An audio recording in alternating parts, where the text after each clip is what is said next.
63 सालों में हांगकांग में ऐसी भीषण आग किसी ने नहीं देखी होगी। 44 लोगों की मौत हो चुकी है, 300 लोग लापता बताए जा रहे हैं। 700 से ज्यादा फायर फाइटर्स राहत और बचाव कार्य में लगे हैं और आग अब तक धधक रही है।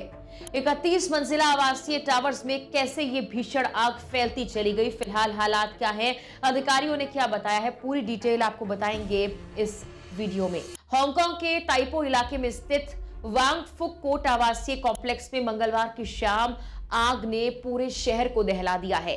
1945 के बाद यह हांगकांग की सबसे भयावह आग मानी जा रही है। 7 से 8 टावर वाली इस सोसाइटी में उस वक्त मरम्मत का काम चल रहा था और बांस से बनी मचाने आग फैलने की सबसे बड़ी वजह बनी। इसके चलते लपटें तेजी से बढ़कर सभी टावरों तक पहुंच गई। इस भयानक हादसे में अब तक 44 लोगों की मौत हो चुकी है, जिसमें एक फायर फाइटर भी शामिल है, जबकि 300 लोग लापता हैं। पुलिस ने लापरवाही के आरोप में 3 लोगों को गिरफ्तार किया है और 16 घंटे बाद भी आग बुझाने का अभियान जारी है।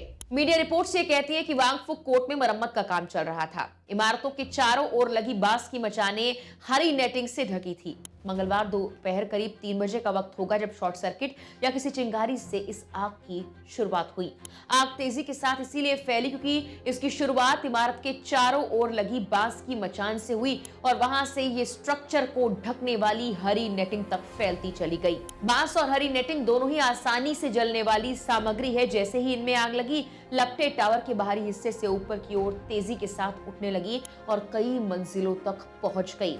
जलते हुए टुकड़े नीचे गिरकर कुछ ही मिनटों में आसपास की इमारतों में आग लगाने लगे।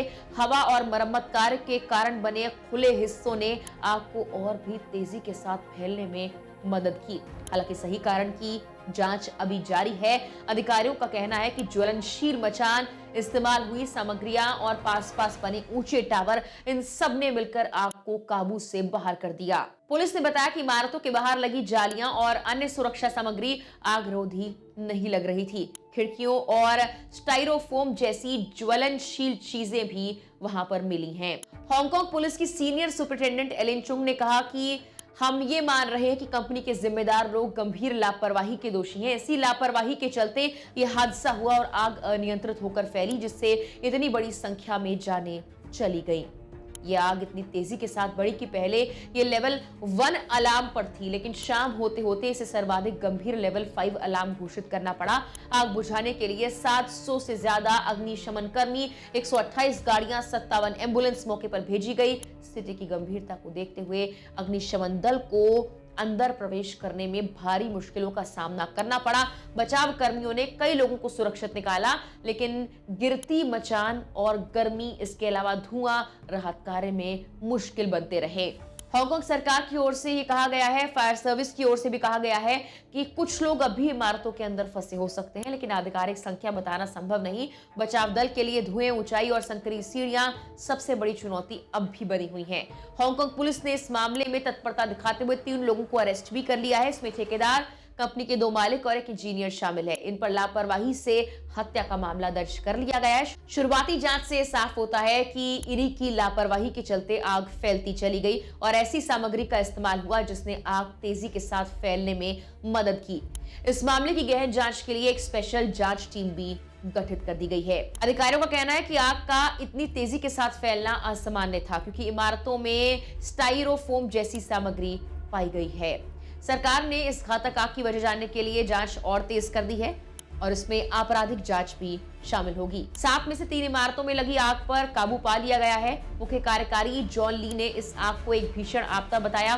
करीब 900 लोग फिलहाल सामुदायिक हॉलों में शरण ले रहे हैं। 7 दिसंबर को चुनाव भी होने वाले थे। उससे पहले चुनाव प्रचार की गतिविधियां भी अब हांगकांग में रोक दी गई हैं और कहा जा रहा है कि समीक्षा की जाएगी, क्या चुनाव को स्थगित करने की जरूरत है या फिर नहीं। बता दें कि जिस कॉम्प्लेक्स में आग लगी, ये कॉम्प्लेक्स 1983 में बना था। 8 ऊंची इमारतों से मिलकर बना, जिसमें कुल 1984 फ्लैट है। स्थानीय मीडिया रिपोर्ट्स के मुताबिक आग ने इनमें से 7 इमारतों को प्रभावित किया, जिनमें से 4 को अब तक नियंत्रण में लाया जा चुका है।